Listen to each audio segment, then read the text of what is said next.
ఉంది.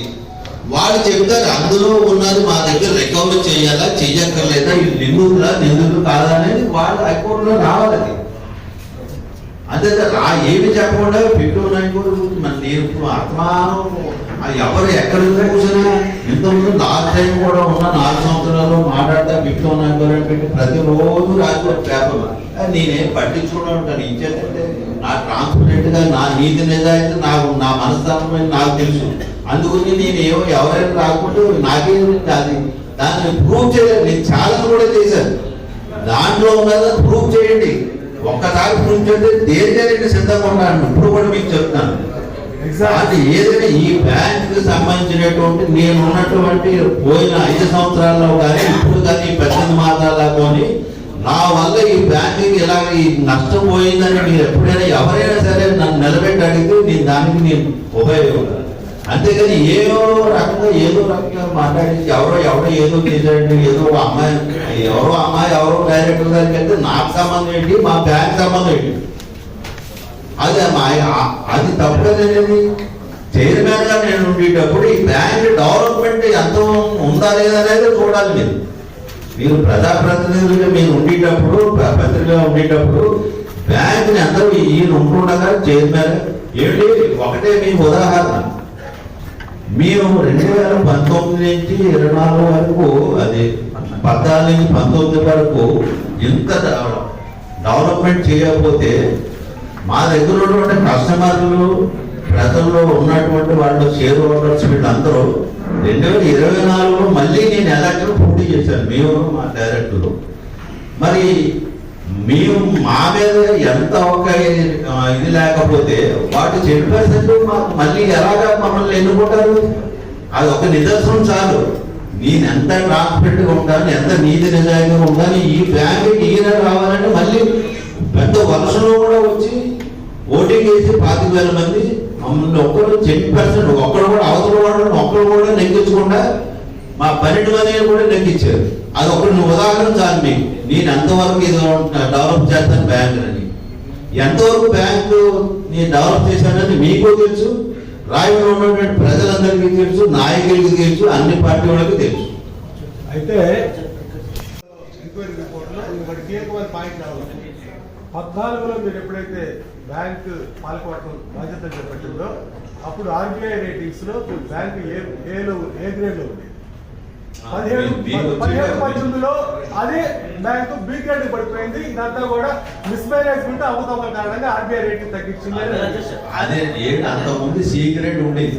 మేము వచ్చిన తర్వాత 2 సంవత్సరాలు ఏ గ్రేడ్ వచ్చింది. ఏ గ్రేడ్ మేము వచ్చిన తర్వాత వచ్చిందండి గురుగారు. మీరు ఏ గ్రేడ్ మేము వచ్చిన తర్వాత వచ్చింది 2 సంవత్సరాలు కంటిన్యూస్ గా. తర్వాత పిరిగేట్ ఇచ్చాడు. మేము వచ్చే టైంకి మునుగుపోయి ఉంది ఆర్ఎఫ్ఎం బ్యాంకు 160కి లోబడి జీతాలు ఇవ్వలేదు. 15 రోజులు జీతాలు ఇవ్వలేదండి.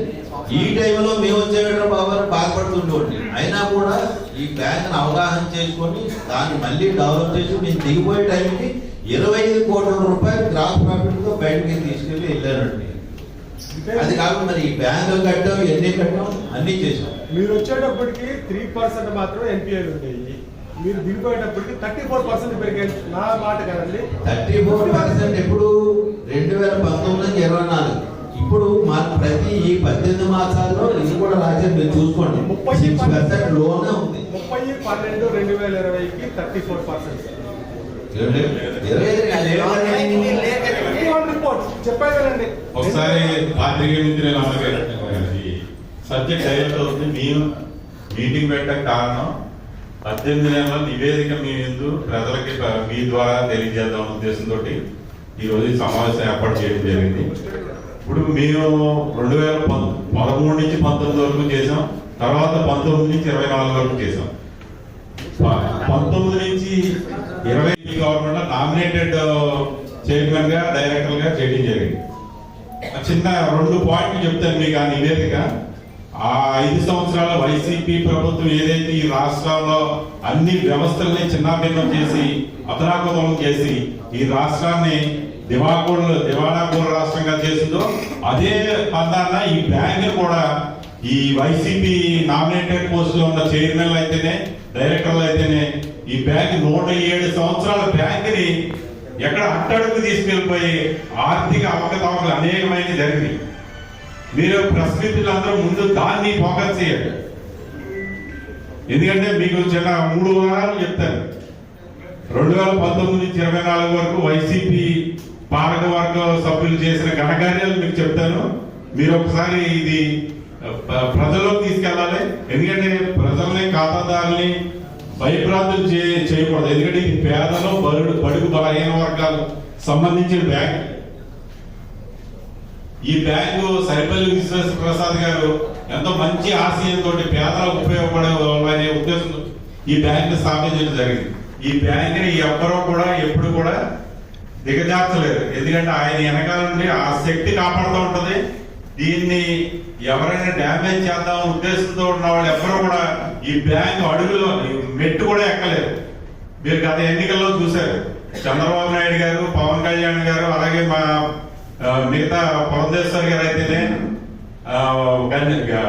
గోరెంట్ల కుర్చీ చౌదరి గారు అయితేనే, ఆదిరెడ్డి శ్రీనివాస్ గారు అయితేనే, పత్తుల బలరామకృష్ణ గారు అయితేనే, పద్దుల దుర్గేష్ గారు అయితేనే, గన్ని కృష్ణ గారు అయితే, ఇలాంటి పెద్దలందరూ కూటమి పెద్దలందరూ సహాయ సహకారాలతో చల్లా శంకర్రావు గారి మీద నమ్మకం, అపారమైన నమ్మకం, ఆయన ఆర్థిక సంస్థని పైకి తీసుకొస్తారనే నమ్మకంతో ప్రజలు 100% స్ట్రైక్ రేట్ తోటి 4 రోజుల ముందు నుంచి వర్షం ఉంది, అయినా సరే ఎవరు లెక్క చేయకుండా 25,000 మంది ఓటర్స్ వచ్చి చేయడం అనేది 107 సంవత్సరాల్లోనే అదొక చరిత్ర. ఎందుకు చేశారంటే చరిత్ర ఎందుకు సృష్టి పులోమని వర్షం 4 రోజుల నుంచి అయినా సరే వచ్చి చేశారు. కారణం ఒక నమ్మకం ఇక్కడ ఉంది.